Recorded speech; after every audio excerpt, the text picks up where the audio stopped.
Ya pemirsa, mau tidak mau ya harus saya tanyakan ketika memang ada yang beranggapan bahwa yang melakukan aksi demo adalah beberapa pihak diantaranya adalah berseberangan dengan pemerintah. Sementara Ade Armando dianggap pro dengan pemerintah. Ada statement buzzer pemerintah. Saya tanyakan langsung dengan kasus hukum.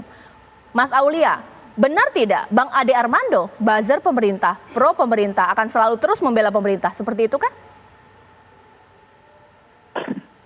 Ini pernyataan itu terbantahkan ketika tanggal 11 kemarin.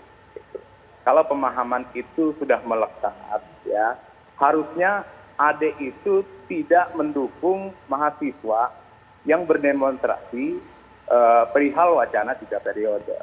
Tapi faktanya dia datang untuk mendukung mahasiswa. Nah, jadi itu tadi saya bilang klaim-klaim sepihak itu justru yang membawa pada pada nanti muncul kebencian gitu. Kita objektif aja, negara kita negara hukum. Kalau ada orang salah, lihat deliknya, ya silakan dia dihukum gitu. Tapi kalau seperti Bang Ade yang sekarang lagi mengalami musibah, mengalami ujian, ya kita sebagai rasa kemanusiaan patut peduli juga lah. Gitu. Kalau itu terjadi kepada saudara kita mau dihakimin. Dia dulu punya kesalahan ini, jadi seolah benar dia dilakukan penganiayaan. Kan tidak fair juga gitu. Mungkin saya ke Mas Reza. Mas Reza, bagaimana kalau ternyata fenomenanya seperti ini? Labeling sudah terbentuk, susah untuk kemudian dihapus ingatan itu.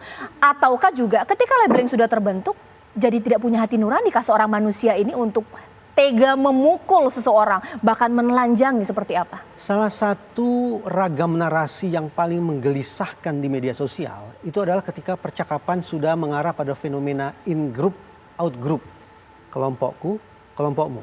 Ini berarti tinggal tunggu waktu sampai kemudian terjadi benturan. Entah itu social media chaos, kekacau balauan di media sosial, atau mungkin berlanjut juga ke dunia nyata sehari-hari.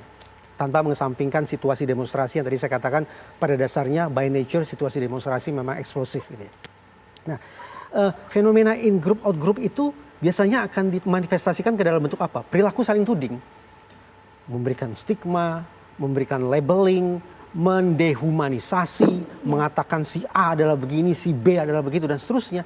Dan itu tadi saya katakan tidak disertai dengan rasionalitas yang memadai. Kenapa? Ya karena memang sosial media tidak ditujukan untuk sebuah forum diskusi yang sungguh-sungguh rasional. Tapi lebih sebagai ungkapan curhat saja. Nah, kita bisa bayangkan Mbak Caca bahwa ternyata ruang yang penuh dengan gejolak emosi semacam itu, yang rentan dengan pelanggaran hukum macam itu sesungguhnya. Kalau kemudian hukum tidak hadir, hukum itu vakum, maka sayang beribu sayang, terbuka kemungkinan bagi terjadinya vigilantisme terhadap siapapun. Baik, nah sebenarnya Mas Aulia, Bang Ade Armando sebenarnya tidak mengkalkulasikan sedemikian rupa kah ketika dia berada di satu tempat demo kemarin, ini peristiwa pengeroyokan akan terjadi ini, atau mungkin ada beberapa pihak berseberangan atau haters dari Bang Ade Armando ada di lokasi demo, ini bagaimana? Ya, hal ini sempat saya juga ke Bang Ade kemarin. Intinya Bang Ade itu merasa saat itu pemahaman dia sama dengan siswa, sehingga dia tidak berpikir bahwa nanti ada kelompok-kelompok yang menunggangi, ada kelompok lain yang mengambil manfaat tertentu gitu. Nah, karena idealisme dia yang tinggi dan keyakinan dia yang tinggi, akhirnya ya dia polos aja, dia bergabung aja dengan mahasiswa, yang terjadi seperti itu. Kalau mungkin ke Bang Reza bahwa sebenarnya sebelum kita tarik ini peristiwa pengeroyokan, entah karena memang berbeda pandangan politik atau mungkin ini ada kasus hukum yang melatar belakangi, kita sudah tahu bahwa pengeroyokan Mayang Hakim sendiri ini udah jadi cerita masyarakat. Maling ayam dipukulin hingga babak belur, curi satu buah gorengan pun bisa bikin masyarakat langsung marahnya luar biasa. Apa sih terjadi di masyarakat kita? Ya karena itulah vigilantisme kemudian berlangsung marak sedemikian rupa. Dan apa yang terjadi pada Ade Armando adalah sebuah vigilantisme yang harus saya katakan ekstrim. Terjadi di ruang publik semacam itu, kemudian disorot oleh sekian banyak media, terpampang brutalitas di hadapan kita, dan itu bisa diputar kapanpun, 24 jam, kapanpun, dimanapun. Peristiwa itu akan bisa terus-menerus disimak oleh masyarakat. Kalau ditanya sekali lagi kepada saya, apa sih penyebab vigilantisme?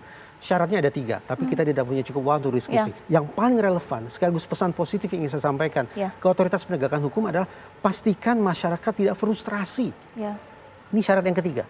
Vigilantisme terjadi ketika masyarakat atau sebagian masyarakat mengalami frustrasi. Frustrasi terkait dengan kinerja otoritas penegakan hukum. Maka kemudian masyarakat menciptakan hukum mereka sendiri. Apakah itu dibenarkan? Sama sekali tidak. Mengingat bahwa Bang Ade Armando seorang doktor, punya pendidikan yang luar biasa. Sekiranya ke depan apa pembelajaran yang akan diambil bahwa sebenarnya semua pasti dirugikan ketika peristiwa seperti ini terjadi, aksi brutalisme terjadi di ruang publik. Apakah akan cooling down sementara di media sosial atau seperti apa, Mas Aulia? Ya, seperti saya katakan tadi, Bang Ade itu seorang intelektual. Dia seorang dosen, bukan orang yang tidak asal-usulnya tidak jelas gitu. Nah, adapun dia punya kegiatan itu di sosmed, saya kira biarkanlah dia berkreasi dalam pemikirannya. Sepanjang tidak ada pelanggaran hukum. Nah, itu dia intinya, Mbak. Oke, baik.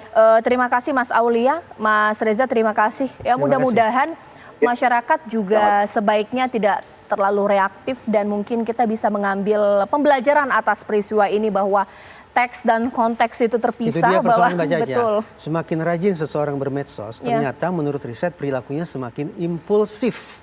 Itu kata riset. Baik, tapi kita harapkan bahwa peristiwa seperti ini tidak terjadi lagi dan kita bisa mengambil hal yang positif untuk tidak mengulangi lagi, pemirsa, bagaimanapun juga bahwa aksi brutalisme pengeroyokan tidak dibenarkan.